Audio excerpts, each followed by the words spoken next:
Welcome to the SaaS Backwards Podcast, where we reverse engineer the success of fast-growing SaaS firms and explore strategies CMOs and CEOs are using to drive their businesses forward.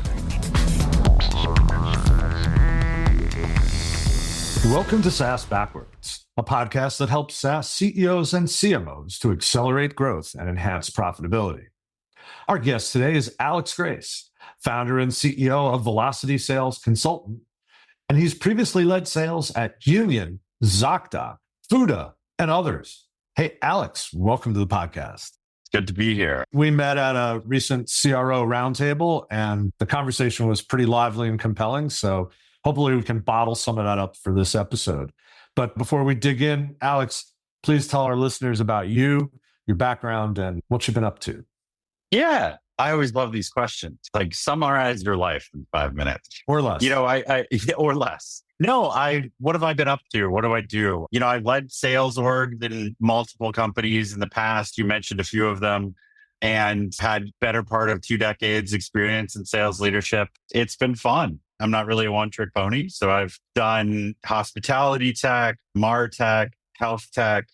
But I think with that vast experience and what led me to kind of found my own consulting business was sales is sales. Doesn't really matter the industry. A lot of the same rules apply. And I've learned a lot of tricks that kind of work in every industry. I've always enjoyed the work of getting better at sales. And it seems to me that's a never-ending process, especially in today's world. There's so many messages coming at potential customers. You have to be much better than average to really do better, right? It's funny, but the last time we talked, you'd said something to the effect of not everybody is good at sales. And the point that I made is that everybody is innately good at sales. Some just choose not to activate that muscle. It's the same in sports. Everybody has born with the same set of muscles and instruments, but some choose to work certain muscles, get better at each of them. Sales is one of them. We all, in everything we do in every day of our lives, we are doing sales. We are convincing people to see the world the way that we see it. We do it in different ways and for different products. Some of those products are our own, but nonetheless, we all do it. It's just about the incentive, the desire to sell a certain thing, whether it is your perspective, your reality that you're trying to sell to somebody, or a product that you're getting paid to sell. We all do it and have an innate ability to do it. I think you're right. And after our conversation, I reflected on that a little bit. And it's really true in our interpersonal relationships, non-professional, right? In our personal lives, as friends, parents, or kids, we're trying to influence those relationships in a direction. And that's the essence of sales, is creating and influencing relationships and moving them in a direction. And hopefully that gets you where you want to go. If you think back to the last time you tried to get your kids to go to bed earlier than they wanted to, or to do something that you didn't want them to do, that is sales. The last time you were at a party and you were in a conversation that you didn't want to be a part of, and you managed to extricate yourself from that conversation, also sales. I mean, it is truly just influencing the direction or the actions of others using words. So true. Hey, let's dig into some of the topics we wanted to talk about. And I want to start with something that I think you have a fair amount of experience with and is really useful, which is you come in as a new sales leader or a chief revenue officer, a lot comes at you. You're there most likely because things aren't great, right? So you've been brought in to fix things. And so what are the steps that you take to figure out why things aren't going as planned, as you arrive in one of these new situations? Yeah, I was joking with a colleague of mine the other day. I was like, if I walked into a situation and it was perfect, I don't know what I would do. So yes, you're generally walking in to something that is, for whatever reason, whether it's good intentions or bad, isn't working. And I think it's important to assume that the world isn't necessarily on fire. And so the first thing you want to do is you want to get as close to the ground as possible. So instead of diving into the data first, instead of diving into the sales playbooks and all of that material, I think it's just going and sitting with the salespeople, listening to their calls, listening to the demos, talking to the customers, understanding from the customers both what was the value that you were sold on. So what was the thing that whatever the product is that you're buying, why'd you buy it? What was the thing that when you were sold it on? And then now that you've used it a little bit, what is the thing that you've actually found, the value that you've actually found? What is the thing that is keeping you coming back or keeping you from churning? And I think listening to that as a starting place then gives you that kind of lens to go look at the data. I'm not advocating for ignoring the data. I think that the data is very important. Analyzing funnel metrics, analyzing the funnel, looking at close lost reasons, looking at time and stage, looking at top of funnel, bottom of funnel metrics, intent data, all of the data that is available to you, all the playbooks and everything. But once you have that lens of sitting with the team and what that does, not to give away my secrets of influence, but what it does, number one, is the team is automatically bought into you day one because they feel heard. They feel like you're listening to them, that you're not going to be coming in and making a bunch of changes without actually talking to them or trying to make an effort to figure out what is going on. And number two, you're not going to miss anything because there are going to be those little tidbits. And we may, whether you want to assume that the salespeople they're lazy or they don't know what they're talking about, or they may say that this is the problem and it's not. It's just because they don't want to do hard work. Like I've heard every version of it, and none of them end up being true. But what it does is it gives you that what is actually happening, because to listen to the CEO tell you what's wrong, in smaller stage or earlier stage companies, smaller companies, maybe they have a finger on the pulse, but if they knew what was wrong, they could have fixed it. And your job to come in is to figure out what is actually wrong with the wealth of knowledge that you bring to the table. So, day one, you can have frameworks, but it's getting the boots on the ground perspective of what's going on, mixing that with the data, and then starting to pepper in your experience and the problems that you've seen, the fires that you know how to identify, and then the solves that you've used in the past based on that data. I think that early on, I tend to be a little bit more light-handed with changes. You want to, naturally, people are going to be averse to whole-scale changes. So you need to, and also when you do whole-scale changes, it generally stops momentum. So you want to do little changes to keep the momentum going, to build on what you already have. And then you can pepper in the big ones later once you've perfectly kind of calibrated them to make sure that you won't mess with momentum. But generally speaking, that's kind of how I come in. The high level or the TLDR is find the things that are going well, do more of those, find the things that aren't, figure out why they're not, and either do less of them or fix them. But there are going to be some things that are going well, and you definitely want to double down on those. You sort of described these sort of small agreements, right, that you are sealing with the sales team, kind of a sales process in and of itself, right? Need to generate some trust from these folks if you're going to take them on a journey. Yeah, and there are frameworks, and I hate to sound casual about it. I mean, there are frameworks and names for all of the things. There's sales frameworks, Medic and Spiced and MedPick and all of those. I generally just kind of do what works and tailor the things to the sales cycle or to the company or space that I'm in without giving them names. But they're all in the back of my head. Yes, small agreements is definitely one of them. And I think you want buy-in. We've all been in orgs where we felt like the leaders didn't ask us. And whether we were right or wrong, I think it's that feeling part of the process gives me the buy-in to the changes that you're going to be making, which means that if I buy into it, I'm more likely to stick to it. Yeah, I think that's probably the number one thing I've seen where new sales leaders don't do great is when they don't have buy-in, all of a sudden they have to start over, right? Especially small teams. You don't need to lose too many people to have no momentum. Right? If you've got 100 salespeople and you lose 5, hopefully they're not your best. That's a different scenario than if you've got 3 salespeople and 2 of them decide, but you don't know what you're doing. Oh, if you come into a business and you lose salespeople out of the gate and it wasn't your choice to lose them, I think that's a red flag, especially in smaller orgs. Like it is, number one, understand that a general is no one without his army. And so you need to make sure that the army is happy. And I think that every time I hear or I see stories of sales leaders that come in and either come in with like preconceived notions and make all of the changes that they have planned on making for months, or that the CEO and the board have discussed without talking to any of the salespeople, it never goes well. Yeah, I agree. I want to talk a little bit about, there's two things that are important to me here at this point in the conversation. One is, and it's something that's occurred to me as we've been going, is that when you come in, especially in a smaller team, let's say you have 5 or 6 people in sales, 1 or 2 of those people are really doing the job, right? They're carrying almost everybody else. How do you take advantage of that and try and like replicate their process to help these other salespeople improve their own? I guess it's easy to figure out who the top people are, but how do you sort of learn from them and help the others to take on board those skills?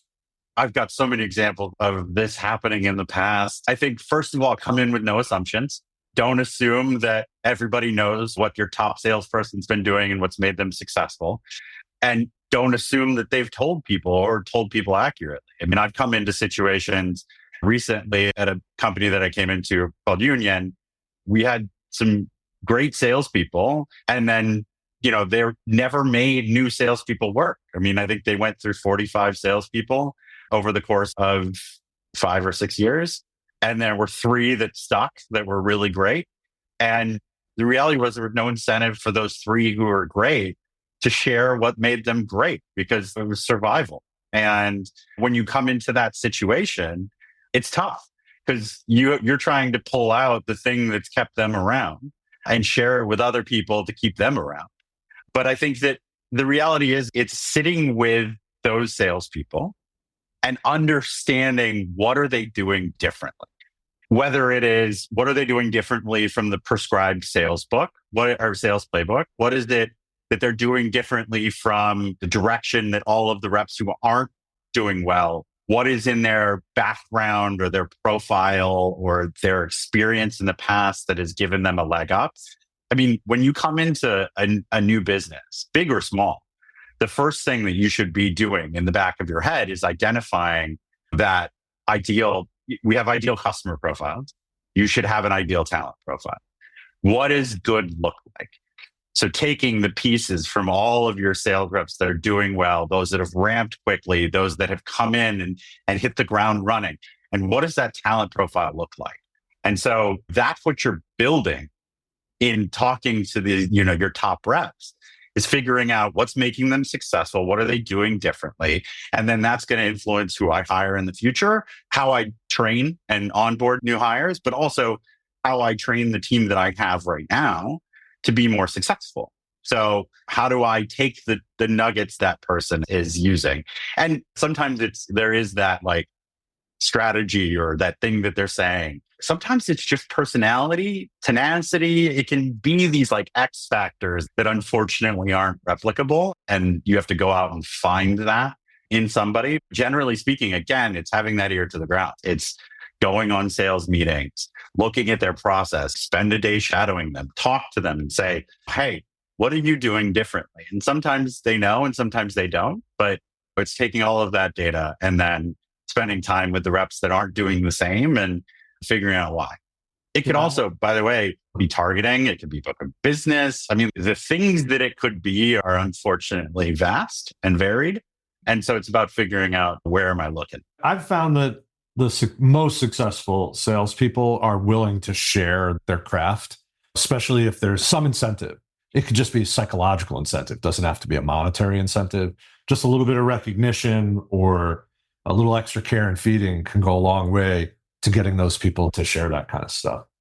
With an important footnote, provided that the culture of the business incentivizes them to do so. And I think that because I can name 7 million different companies where I've seen reps that are fantastic, that because of the culture of the business, whether it's cutthroat or sink or swim or whatever's happened in their career, are those lone wolves. We've seen them, and they're very successful, multi-million-dollar a year making sales reps at businesses big and small. I mean, I know a bunch of ex-Oracle sales reps that made a killing and wouldn't share their last nickel if you begged them. And I think that it's about a culture and an environment where they are incentivized to care, number one, where they're respected for doing so, where they're treated with respect. So like, if you have a great salesperson, do they know? Are you as a business telling them that they're great? And if you do all of those things, then yeah, they'll absolutely, everybody wants to share. I want to make, and that's why I went into leadership versus the individual contributor route, is I want to make the whole team as good as me. And I want a rising tide floats all ships. But I understand and don't necessarily fault sales reps who don't share, because I understand that sometimes the environment wasn't conducive. Fair enough. I think I want to kind of move the conversation to another topic that we prepared on, which was as a leader, there's a lot of opportunities to do things and change things and incorporate things. And you talked about the power of saying no to stuff. And I think that as functional leaders, right, it's hard sometimes to say no, right? You don't want to disappoint people. So this motivation, this getting people where they need to go sometimes means saying no, whether that's the people that work for you or your peers or even the CEO. So let's talk a little bit about the power of saying no and what that means in the way you run sales. Yeah. And it's funny, I got to give credit because I didn't realize this was my superpower. I had a CEO at a company I worked for in the past during one of my reviews said that your superpower is your ability to say no. And it took me a while to realize what that meant. But I think I've nailed it. And, if he watches this, he'll tell me if I did. But no means focus.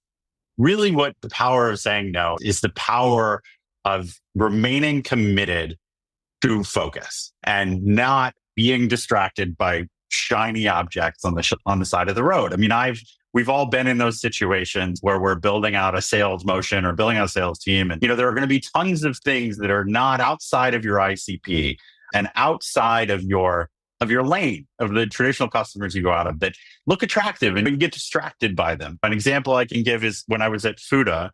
Fuda, for context, we did pop-up restaurant programs in office building lobbies for lunch, expanded over time into more managed food service. But essentially what we were was a managed food service business where we utilized local restaurants to provide food in multiple different kind of contexts, whether it's pop-up restaurants or cafeterias, et cetera. And early on in kind of one of the launches in one of our markets in Dallas, we were approached by the Texas Rangers at their stadium, the old one, not the new one. And they came to us and said, hey, we'd love for you to take over a stand at the ballpark and offer us food service. And we had built the business on solid 5-day-a-week, Monday through Friday, lunchtime programs. All of our restaurants were used to that. And this was not that. This was going to be not every day of the week. It was not always going to be at lunchtime. Some of the game times, if you ever watched a baseball game, sometimes they're at 6:35, sometimes they're at 12:35 or 12:30, or depending, it could be a million different times. So the times are never the same. Sometimes they change the day before the game. You have rainouts. You have a whole bunch of things that are not traditional in an office setting. And we had the restaurants. It's an opportunity for us to serve food. It's a captive audience. So all of those things were pluses.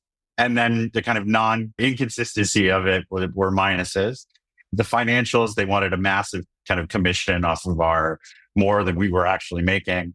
But it was a shiny object on the side of the road. And I think after thinking about it, realized that this would be more of a distraction. It would take more of our focus away. Not just would it cause hiccups in kind of the muscle memory of our operations, but it would have been a distraction for the whole team because we would have been trying to deliver at the level of expectation that we had for all of our other customers.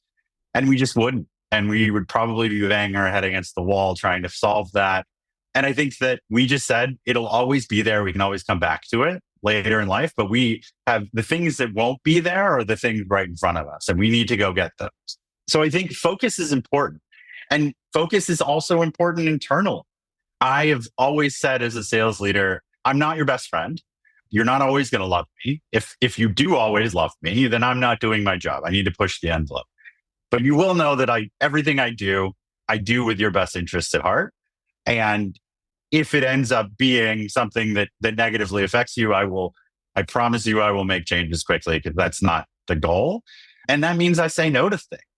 I don't often, when it comes to internal no's, I don't often weigh the hammer of a no. I think that out front, I think what I do is I will hear out your idea and I'll point out things that you might be missing as to why it might be a no. And I want you to come to that no, because I think that there's a little bit more power in you understanding why I think it's a no.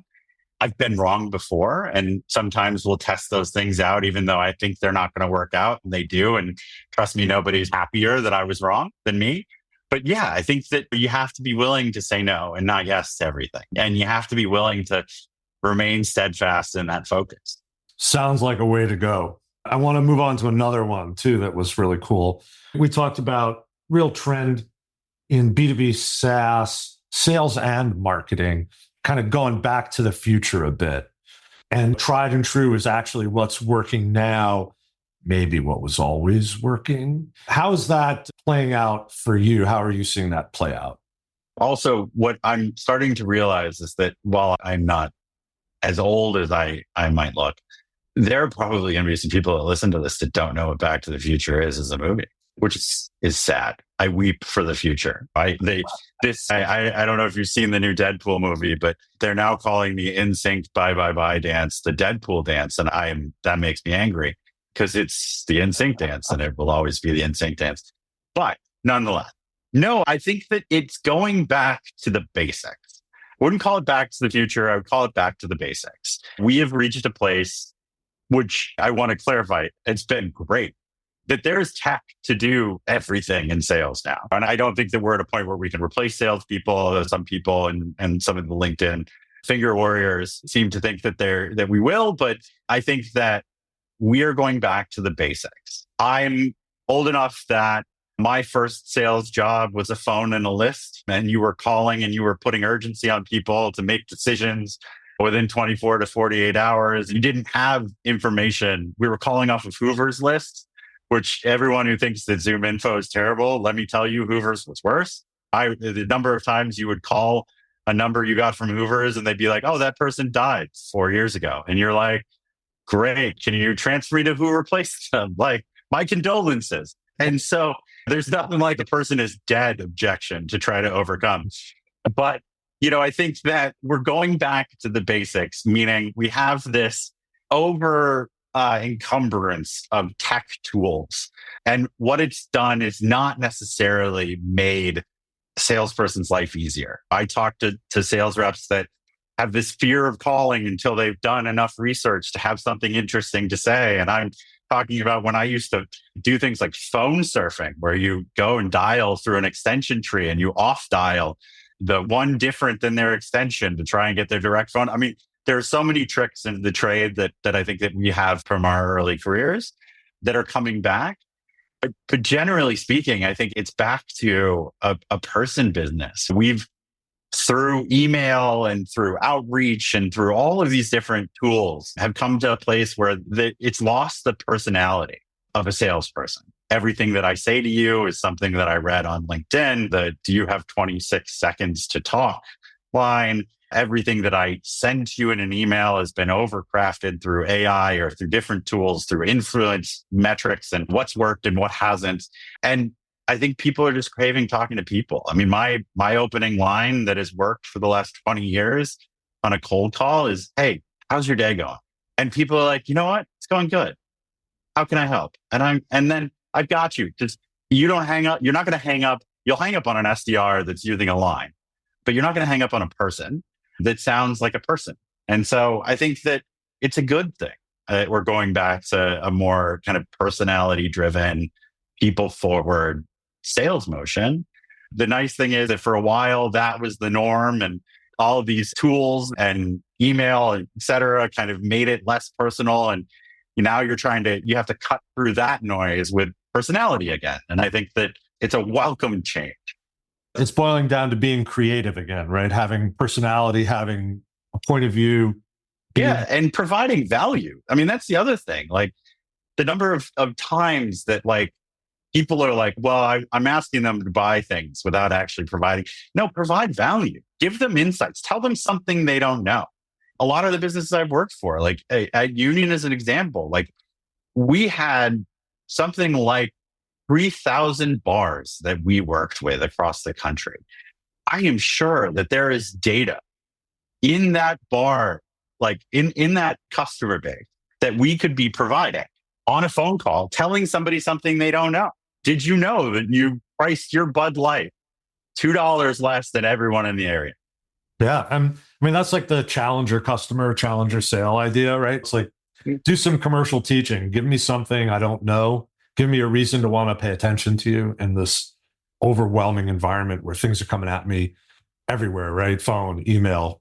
I can't escape the stimuli. I would say more importantly, like just do it to do it. Don't necessarily, I'm not giving you this tidbit because I want you to buy what I'm selling you.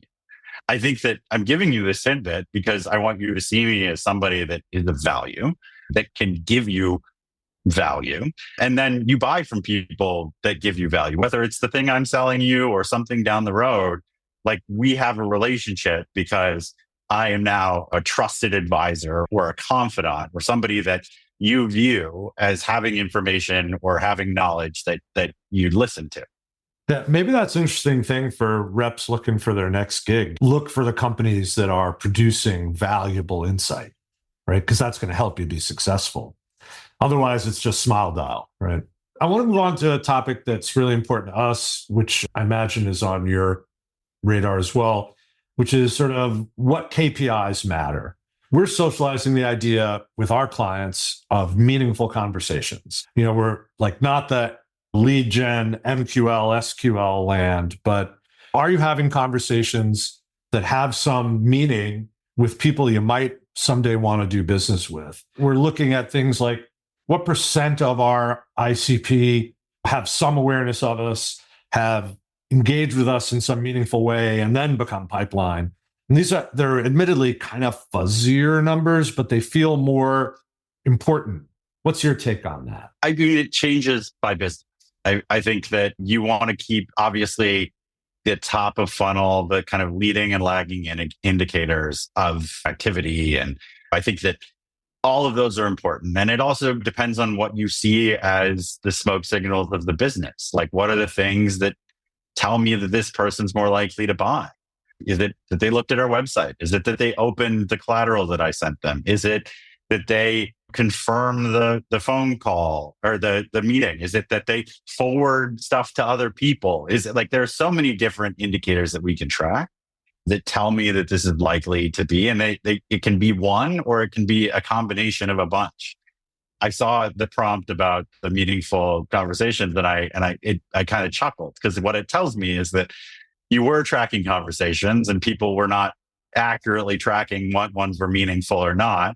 You were like, let's go a step further and let's classify meaningful conversations. And I think that I want to assume positive intent, but I'll tell you that probably a year from now, meaningful conversations will become the old conversations. And then you're going to have like double meaningful conversations as a new category. And you're kind of just chasing your own tail. I think that what I would challenge you on is what makes a conversation meaningful? And then that's the thing that you track. What is the thing that if you have two conversations, this one's meaningful, this one isn't, what's the difference? And whether that is we talked about pricing or we showed the product or it lasted more than 30 minutes or whatever those things are. I think it's figuring out the difference. And then that's the thing that you should track. Number of times that we've talked about pricing, because what that does is it incentivizes your sales team to do that thing, because what you're telling them now is to have better conversation. And it's like, it's hard. It's hard to quantify what's a better conversation versus a not one. And you're going to have people fight. Oh, I thought that was a good conversation. Well, it isn't. And why? But if you have that thing that makes the difference, whether it's introduced pricing or whatever that thing is, then you're incentivizing the team to do that thing. So then you're incentivizing the team to make all conversations meaningful. And so I think that, again, with KPIs, it's about what works for the business. The number of conversations or times I've been asked by different businesses, what KPIs should we be tracking? And I think the answer is you need to know your business and know the things that are indicators of good pipeline or good conversation, meaningful conversations, or buying indicators. And it's different for the thing that I've always found, and this is like, it's funny because it's an old real estate trick, is that when somebody starts talking about living their life in the house, they're probably going to put an offer in. Same is true with software. If they start asking about integrating with their tech stack, if they start asking questions about their day-to-day usage in the product, those are buying signals. It's we're talking about old school sales sayings. You have 2 ears and 1 mouth. So you should be listening more than you talk. You need to be listening to hear those buying signals. And then you note those things. And then those are your kind of, this is good pipeline versus this is bad, as opposed to the like, well, it's a good deal and I'm forecasting it for this month because I really want it to close this month. I'm like, that's wonderful. I'm glad you do. You just want everything to close this month. But like, why do they want to close this month? Why are they going to buy? One of the companies that I went into early on and was diagnosing problems, I remember asking the salespeople, I started a habit of asking the salespeople when they would bring deals, when they would close deals, I would say, why did they buy? For 3 months, no one did. I mean, they would make something, oh, they bought because they liked it. They bought because we're better than our competitor. They would make up something that was their opinion of why they bought, but they didn't actually know. And how do you great that you're in a place where you're closing business without actually knowing why they're buying. But like, also, that meant you weren't listening. So like, I just would ask it repeatedly. And finally they got smart and they would start asking customers, or they would start listening more. And it taught them to be better listeners, but also to identify buying signals. And it made us as a business smarter because we knew why people were buying. I kind of challenge every sales leader that listens to this to ask their salespeople when they close the deal, why did they buy? And I think you will be both surprised and disappointed at the answers. I bet you're right. Hey, one last question for you before we wrap the episode. We're seeing a fair amount of consolidation of sales and marketing leadership into the office of the CRO. And I'm wondering if you think that's a good thing. Why or why not? I mean, I think it has to be. And I think it's like the difference between title and role. I think that the consolidation should happen, especially when you have marketing and sales teams that aren't aligned. I've always I see all these how do you get marketing and sales aligned? And I'm like, well, if you have to ask that question, you're doing it wrong, because they are two sides of the same coin. One does not exist without the other, and they should be thick as thieves marching in the same direction. And so if you need to put them under the same title or the same department to do that, more power to you. But if you can have good sales and marketing alignment without doing that, I don't think you need to. And I think that what is happening is, especially in larger companies, the marketing attribution arguments, oh, who sourced that? Was that our deal or your deal? Doesn't matter. I mean, I understand you have to defend a budget and you have to defend an existence, but I think that the answer, we're talking to the same customers, and when you win, I win. And when I win, you win. And when you lose, I lose. So by nature, we should be aligned. And I've never kind of understood when they're not. In every role that I've had, I am close, talking daily with marketing, because I need to know, what are they testing? What are they doing? What messaging is working and landing for them? I'll tell them what messaging is working and landing for us, who we're targeting, making sure we're both targeting the same direction and that we're both working well with each other and bouncing off each other ideas. They're a great tool for me to test messaging and vice versa. We should be a tag team, just like old wrestling. If a tag team isn't working together, they're not a very good tag team. Well, that's a great place to land our episode. Thanks so much. I really appreciate it, Alex. If people want to reach you, how can they do so? LinkedIn is always great. You can find me on LinkedIn. And you can also email me at my personal email, which is me@alexgrace.co. That's also my website. And I've got, as I said, Velocity Sales Consulting, consult with Series A and Series B startups, helping them build out sales motions and create marketing alignment. So if you're thinking about consolidating marketing into a CRO role, why don't you just call me first? Sounds great. Thanks so much. And if people want to reach me, I'm on LinkedIn/in/Ken Lempit. My demand generation agency for SaaS is Austin Lawrence at austinlawrence.com. And if you haven't subscribed to the SaaS Backwards podcast yet, please do so wherever podcasts are distributed. Alex, like and subscribe, right? Like and subscribe. Isn't that the YouTube thing? Like and subscribe. Like and subscribe. Yeah, thanks so much, Alex. Really appreciate you being here today. Awesome. Thanks for the time. Thanks for listening to the SaaS Backwards podcast, brought to you by Austin Lawrence Group. We're a growth marketing agency that helps SaaS firms reduce churn, accelerate sales, and generate demand. Learn more about us at www.austinlawrence.com. You can email Ken Lempet at kl@austinlawrence.com about any SaaS marketing or customer retention subject. We hope you'll subscribe, and thanks again for listening.